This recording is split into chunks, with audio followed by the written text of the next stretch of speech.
Sekolah menengah kejuruan sebagai sekolah pencetak lulusan yang siap kerja harus mengupayakan agar lulusannya mampu bersaing mendapatkan pekerjaan atau membuka peluang pekerjaan bagi orang lain dan bersaing di dunia kerja. Membentuk karakter kewirausahaan atau entrepreneurship pada peserta didik di SMK Negeri 1 Sabang merupakan salah satu upaya untuk mempersiapkan keberhasilan peserta didik di masa depannya, untuk menjadi kreatif dan inovatif serta mampu melihat peluang-peluang usaha yang ada.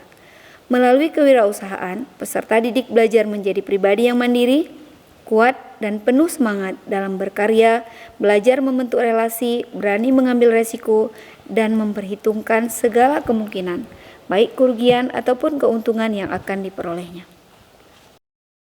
Assalamualaikum warahmatullahi wabarakatuh. Perkenalkan, saya Cut Wilda Farmi, guru dari SMK Negeri 1 Sabang, Provinsi Aceh. Saya mengajar mata pelajaran desain grafis percetakan dan produk kreatif kewirausahaan.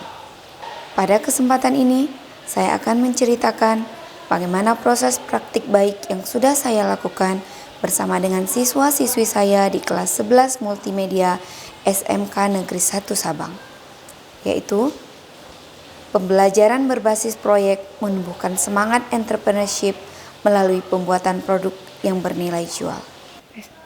Tujuan pembelajaran yang harus dicapai oleh peserta didik adalah peserta didik mampu menggabungkan gambar dan teks yang berbasis bitmap dengan menggunakan aplikasi Photoshop melalui pembuatan flyer iklan produk seperti mug, gantungan kunci, kalender, dan produk kuliner. Di akhir pembelajaran, peserta didik harus menjual produk yang dibuatnya berdasarkan pesanan dari konsumen. Tujuan praktik baik ini adalah melalui tujuan pembelajaran yang harus dicapai, peserta didik dapat menumbuhkan semangat dan karakter entrepreneurship pada dirinya, berkreasi dan berinovasi untuk mencari peluang-peluang usaha, mengenal karakter dan kebutuhan konsumen, dan berusaha menghasilkan produk-produk yang bernilai jual.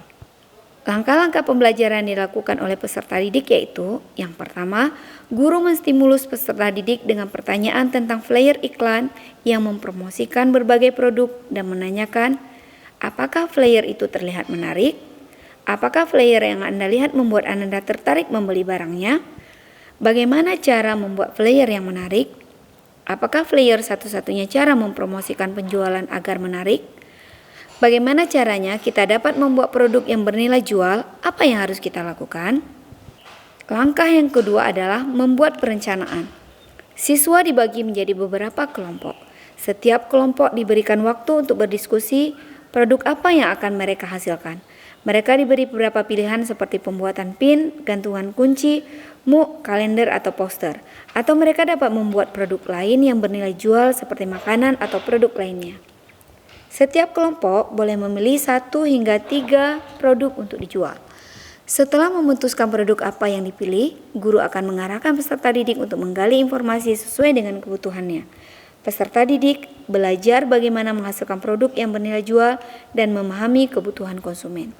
Guru memfasilitasi peserta didik untuk memahami materi pelajaran yang mereka butuhkan untuk menghasilkan produk yang mereka rencanakan. Peserta didik juga dapat mengakses materi pembelajaran di Google Classroom. Langkah yang ketiga adalah menyusun jadwal aktivitas. Peserta didik dapat merancang jadwal aktivitas proyek hingga tanggal akhir pelaksanaan penjualan online dan bazar. Langkah yang keempat, mengawasi proses pengerjaan proyek. Guru mengawasi dan memastikan perkembangan proyek yang dilakukan peserta didik. Apakah selesai dengan jadwal yang sudah mereka susun? Kemudian, untuk siswa yang memilih menjual produk kuliner, maka sebelum bazar dilakukan atau produk dijual, peserta didik harus mencoba membuatnya terlebih dahulu, supaya produk yang dijual benar-benar sesuai dengan standar penjualan. Yang kelima, memberikan penilaian terhadap produk yang dihasilkan. Guru memberikan penilaian untuk setiap produk yang dihasilkan siswa. Untuk penilaian pengetahuan, guru melakukan ujian di quizzes. Untuk penilaian keterampilan atau kinerja meliputi pembuatan gambar dan teks berbasis bitmap, yaitu mengimport gambar, tata letak atau layout, dan menambahkan teks yang diperlukan. Dapat mendesain dan mencetak dengan hasil yang presisi. Untuk penilaian kecakapan wirausaha, guru menilai hasil desain, promosi, atau penggunaan media sosial untuk mengiklankan produk dan hasil penjualan. Yang keenam, Melakukan evaluasi. Mengevaluasi produk yang dihasilkan dan membimbing pembuatan laporan penjualan. Setelah menyelesaikan flyer produk, kemudian peserta didik mempromosikannya melalui Telegram, WA, FB, IG, TikTok untuk mencari konsumen. Produk hanya dibuat berdasarkan pesanan untuk meminimalkan kerugian. Setelah mendapat pesanan, peserta didik mendesain dan membuat pesanan tersebut dan semua pesanan diambil saat acara bazar. Bazar diadakan sekaligus untuk memperkenalkan produk sekolah kepada masyarakat luas. Demikian praktik baik ini telah kami laksanakan dan alhamdulillah sangat efektif untuk pembelajaran. Guru dapat menilai setiap hasil karya siswa dan siswa mendapatkan kesempatan untuk mengembangkan dirinya dengan lebih luas. Saya dan semua peserta didik puas dengan hasil kerja yang telah kami capai. Guru-guru di sekolah, kepala sekolah, dan orang tua siswa juga ikut berpartisipasi dengan datang ke tempat bazar sebagai bentuk dukungan yang sangat memotivasi mereka. Semoga kedepannya akan muncul ide-ide lain yang lebih baik yang dapat kami lakukan untuk mengembangkan semangat dan karakter entrepreneurship pada diri peserta didik. Kami memulai dari ide yang sangat sederhana, memanfaatkan sarana dan prasarana yang sudah ada di sekolah, dan memotivasi peserta didik untuk berani mengambil resiko. Semoga video ini dapat menginspirasi seluruh guru yang ada di Indonesia dan yakinlah SMK bisa. Wassalamualaikum warahmatullahi wabarakatuh.